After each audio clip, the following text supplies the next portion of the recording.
చల్లటి క్లైమేట్‌లో మంచి చికెన్ పలావ్ తింటే భలేగుంటుంది కదా!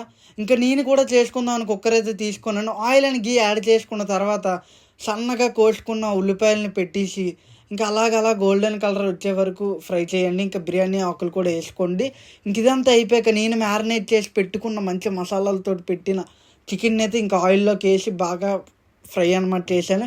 ఇంకా salt and chilli powder and biryani masala and అల్లం వెల్లుల్లి పేస్ట్ వేసుకొని బాగా ముక్కలకు పట్టించే వరకు ఉడకనిచ్చండి ముక్కలని కరెక్ట్‌గా.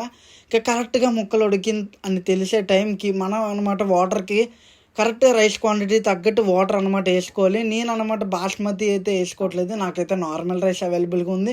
ఇంకా ఇదంతా ఏసుకొని బాగా కలిపేసుకున్నాక మూత పెట్టి 3 విజిల్ల తర్వాత తీస్తే ఉంటది. మీరు చూడండి బాగా ఉడికింది. ఇంకా అలా ప్లేట్‌లోకి తీసుకొని తింటే అబ్బబ్బా! నోట్లో బ్లాస్టే. మీరు కూడా ట్రై చేయండి. మరిన్ని వీడియోస్‌కి మన ఛానెల్ అయితే సబ్స్క్రైబ్